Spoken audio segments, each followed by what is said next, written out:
स्वामी समर्थ बखर अनुभव क्रमांक 166. बावडेकर पुराणिक. एक बावडेकर पुराणिक दारिद्र्याने व दुःखाने पिडला म्हणून आपला गाव कोकीसरे सोडून बायको व आईबरोबर घेऊन फिरत फिरत श्री स्वामी समर्थांची कीर्ती ऐकून अक्कलकोटास आला. दर्शन घेऊन त्याने विचार केला की काही दिवस येथेच राहावे. मग एक बिराड करून माधुकरी मागून आणावी, त्यात तिघांनी होईल तसा निर्वाह करावा आणि श्रींची दर्शनरूपी सेवा करावी. असे काही दिवस गेल्यावर एक दिवस त्यांच्या मनात असे आले की आपणास येथे काही सद्गुरूची सेवा घडत नाही, तर आपणास 2 अक्षरे येतात ती श्री समर्थांपुढे रोज वाचावी. असे म्हणून एक भागवताचे पुस्तक त्यांनी मिळविले आणि महाराजांपुढे रोज पुराण सांगावायचे. अशा विचाराने पोथी घेऊन श्री समर्थांकडे चोळप्पाच्या घरी आले व मंडळीस मला पुराण सांगवायचे आहे म्हणून सांगितले. मंडळींनी ठीक आहे म्हणून तयारी केली. पुराणिक बुवांनी पोथी सोडली आणि नमन होऊन श्लोक वाचनास आरंभ केला. तो महाराज हळूहळू रागावू लागले. एक श्लोक पुरा होऊन दुसऱ्या श्लोकाला आरंभ होत आहे इतक्या अवकाशात मोठमोठ्याने शिव्या एकदम देऊन, बंद कर भोसडीच्या, तुला कोणी वाचण्यास सांगितले असे म्हणाले. मंडळींनी पुराण बंद केले. पुराणिक बुवा खिन्न होऊन बिराडी गेले. दुसऱ्या दिवशी 3रे प्रहरी पुराणिक बुवा पोथी घेऊन पुन्हा आले. दर्शन घेऊन श्लोकाला आरंभ केला तो पुण्या शिव्या सुरू झाल्या आणि मादरचोदा निकल जाओ यहाँ से असे म्हणाले. शिपायांनी पुराणिकास सांगितले की महाराज शिव्या देत आहेत, पुराण बंद करा. त्यांनी बंद केले. 3रे दिवशी तोच थाट. तेव्हा पुराणिक बुवा हट्टास पेटले. त्यांनी असा नियम केला की ज्या दिवशी श्रींच्या शिव्या बंद होतील त्याच दिवशी श्री समर्थांची कृपा झाली असे समजावायचे आणि त्या दिवशी पाहिजे असल्यास पुराण बंद करीन, तोपर्यंत बंद करणार नाही असा दृढ निश्चय केला. पुढे रोज पुराणाचा व रोज शिव्यांचा क्रम सुरूच होता. असे होता होता 6 महिने झाले. शेवटी पुराणिक कंटाळले आणि लोकांजवळ असे सांगू लागले की मी या जन्मात फारसे पातक केलेत, माझ्या स्मरणात येत नाही आणि महाराजांचा राग माझवर इतका का असावा. वैश्या, मुसलमान, महार वगैरे लोकांजवळ महाराज केव्हा केव्हा प्रेमाने वागतात आणि मजवर कधीच कृपादृष्टीने अवलोकन करीत नाहीत. लोक म्हणाले, तसेच तुमचे काही पातक असेल. असो. बुवा बिराडी आल्यावर त्या रात्री त्यांना अति पश्चाताप झाला आणि चैन पडेना. तेव्हा त्यांना असे वाटले की या जगण्यापेक्षा मरण फार उत्तम. असे म्हणून पहाटे 6 घटका रात्री उठून खाजा पीराचा दर्गा आहे, तेथे मुसलमानांचे स्मशान आहे, त्याच्या पलीकडे एक लहान डोंगर आहे, तेथे एक गुहा आहे, त्या बाजूला मनुष्याची वर्दळही नाही, तेथे जाऊन बसले. सकाळी प्रहर दिवस झाल्यावर घरात म्हातारी आणि बायको अजून का येत नाहीत म्हणून त्यांची जी बसण्याची ठिकाणी होती तेथे जाऊन तपास केला. 2-3 वेळ समर्थांकडे जाऊन तेथील मंडळींना विचारले, परंतु पत्ता काहीच लागेना. असे होता होता सायंकाळ झाली, तथाप कोणी शोध घेत सांगेना. त्याच दिवशी त्या दोघांनी अन्न खाल्ले नाही. रडून रडून दोघींचे डोळे सुजले. ती रात्रही तशीच निघून गेली. कोणी म्हणत बुवा कुठे गावास गेले असतील. त्यांची मातोश्री म्हणाली, मला सांगितल्याशिवाय कुठेच जावायचं नाही. असे होता तोही दिवस निघून गेला. शोध कोठेच लागेना. 3रे दिवशी दोघेही श्री महाराजांकडे आल्या आणि त्यांनी साष्टांग नमस्कार घालून पायांवर डोके ठेवले. त्या हात जोडून उभ्या राहिल्या आणि त्यांनी रडण्याचा आक्रोश मांडला. म्हातारी म्हणाली, देवा, आता आम्ही काय करावे. आपल्या गावी दुःखाने व दारिद्र्याने गांजलो म्हणून श्री सद्गुरू दायगनाचे पाय धरले आणि येथे असा प्रकार घडला. जसे बापाने विकले, आईने विष दिले, पावसाने भिजविले, तर फिर्याद कोणाला सांगवायची, तसे आम्ही आता कोठे जावे. आता आमची एवढीच प्रार्थना आहे की महाराज एक माझ्या मुलाचा पत्ता मला सांगावा किंवा मी आपल्या पायांशी आपला देह विसर्जन करणार, तर मला आत्महत्या घडू नये असा आशीर्वाद तरी द्यावा. महाराज, आपण समर्थ आहात. क्षणात एका ब्रह्मांडाचा नाश करून दुसरे उत्पन्न कराल. तसेच मुक्याला वाचाळ, रंकाला राज्य, अविद्वानाला विद्वान एका क्षणात कराल. मग आमचे संकट ते किती? काहीच नाही. अशा प्रकारच्या आम्ही आपल्या गोष्टी बहुत ऐकल्या आणि आपली कीर्ती ऐकून इतके लांब काहीतरी आपले प्रारब्ध फिरेल या हेतूने येथे आलो. परंतु कर्म बलवत्तर आहे. आपण तरी काय कराल. पण लोखंडाला परीस लागला म्हणजे सोने व्हायचेच. तसे आपल्या दर्शनाने पाप, ताप, दैन्य हे गेलेच पाहिजे.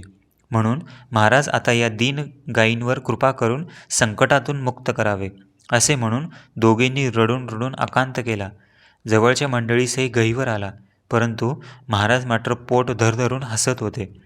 म्हातारीने जाऊन महाराजांचे पाय घट्ट धरले आणि ती म्हणाली, मला काय ते सांगितल्याशिवाय हे पाय सोडणार नाही. हे ऐकून श्रींजवळ मोत्याक म्हणून एक कुत्रा होता. त्याला महाराज म्हणाले, अरे जाओ उसको लेकर आओ. असे म्हणताच काय चमत्कार तो पहा.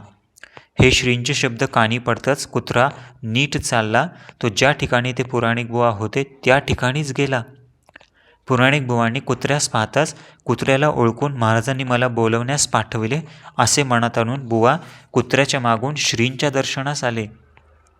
जवळ येताच तो, निश्चयाचे बळ तुका म्हणे तेची फळ, 2-3 वेळ महाराज असे म्हणाले.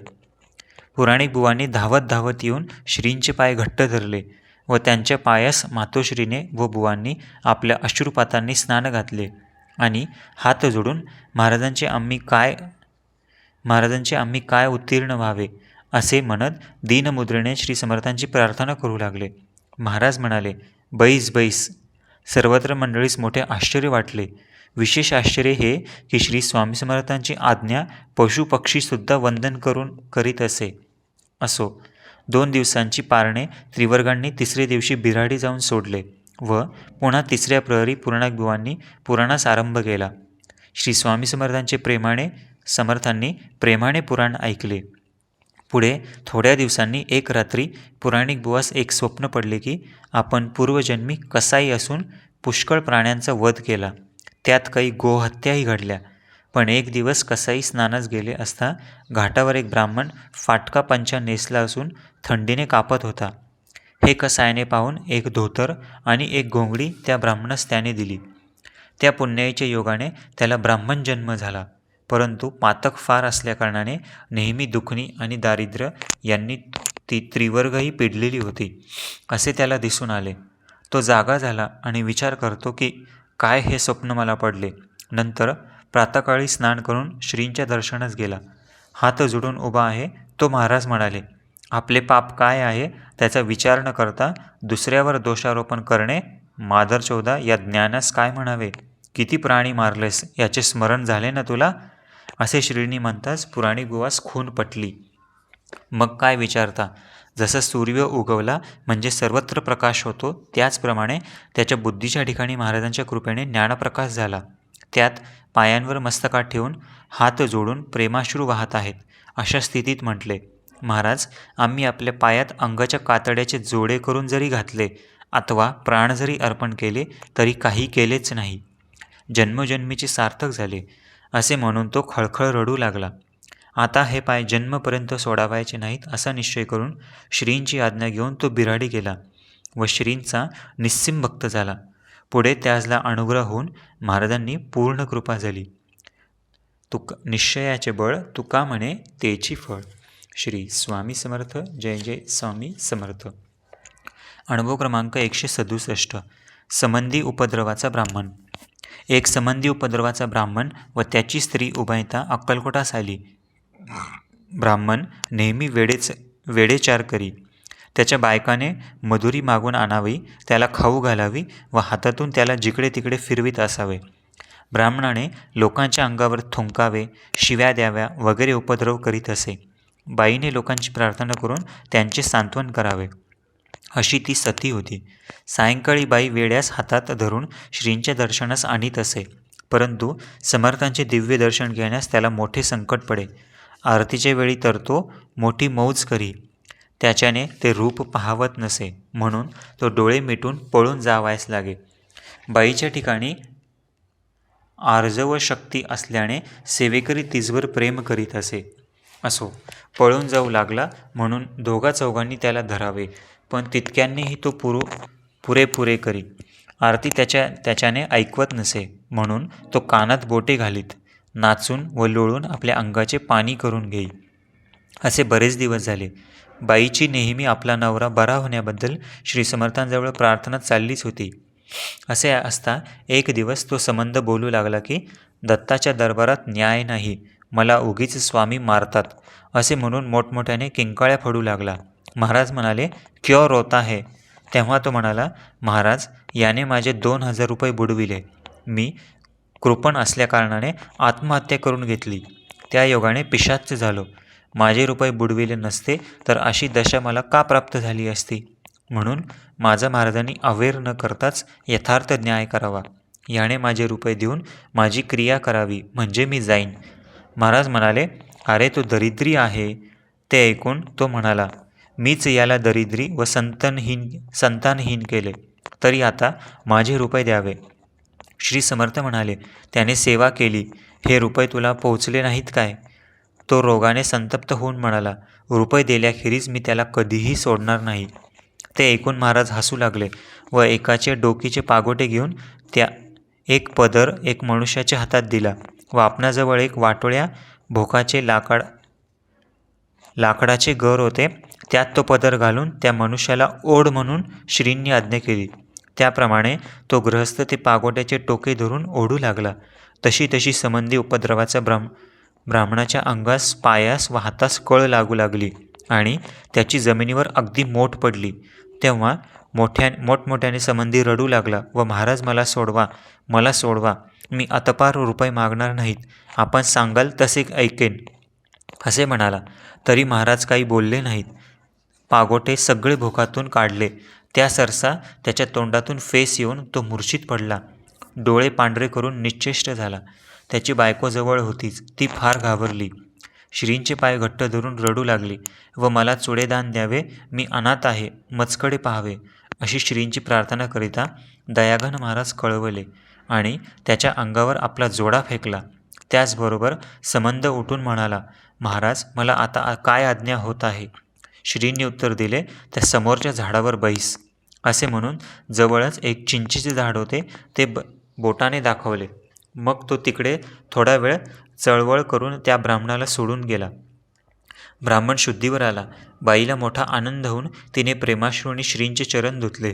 दुसरे दिवशी श्रींची पूजा करून बाईने नैवेद्य समर्पण केला व माझे जन्माचे संकट निवारण केले. महाराजांनी या अनाथ आबलेवर महान उपकार केले, ते आमच्याने वर्णन करवत नाहीत, अशी प्रार्थना करून महाराज, आता आम्ही काय करावे असे बाईने विचारले. तेव्हा श्रींनी आपले जोडे तिच्या अंगावर टाकले.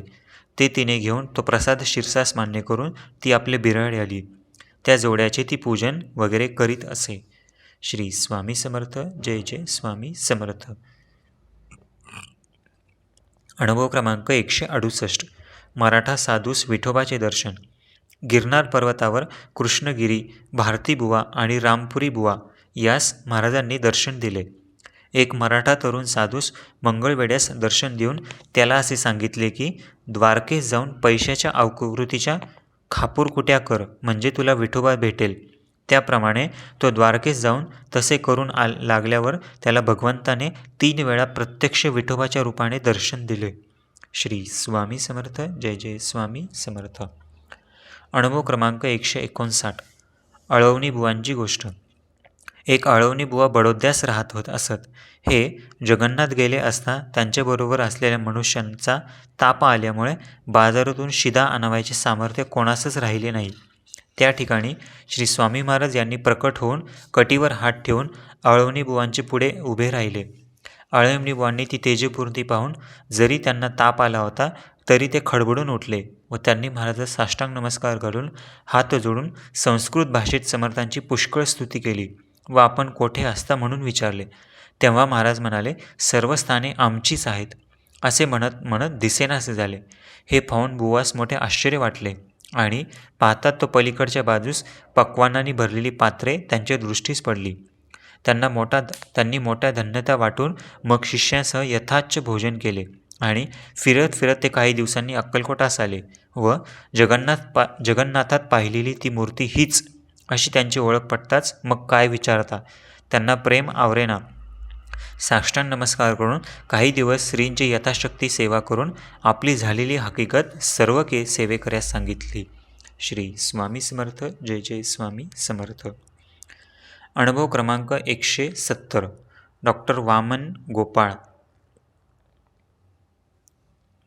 मुंबईचे वामन गोपाळ डॉक्टर हे प्रदोषकाळी एक वेळ महाराजांच्या पूजेस बसले असता त्यास असे ध्यानात दिसले की महाराजांच्या एका म्हातारी विधवाबाई डाळिंबाचे दाणे खाऊ घालीत आहेत. त्यांनी 3 दिवसांपूर्वी अक्कलकोटास श्री स्वामी समर्थांकरिता डाळिंबे पाठवली होती. तोच काही प्रकार नसेल ना, असे त्यांच्या मनात येऊन लगेच रा. बापूसाहेबराव मोघे अक्कलकोटचे मामलेदार यास पत्र लिहिले. त्याचा जबाब आला. त्यात ज्या दिवशी त्यावेळेस वामनरावास दृष्टांत झाला त्याच वेळेस सुंदराबाई डाळिंबाचे दाणे श्री स्वामी समर्थास खाऊ घालीत होती असा मजकूर होता. हे पाहून डॉक्टर यास मोठे आश्चर्य वाटले. हे डॉक्टर हमेशा अक्कलकोटास येत असत. श्री स्वामी समर्थ. जय जय स्वामी समर्थ. या ठिकाणी श्री स्वामी समर्थ बखर यातील अनुभव क्रमांक 166 ते 170 पूर्ण झाले.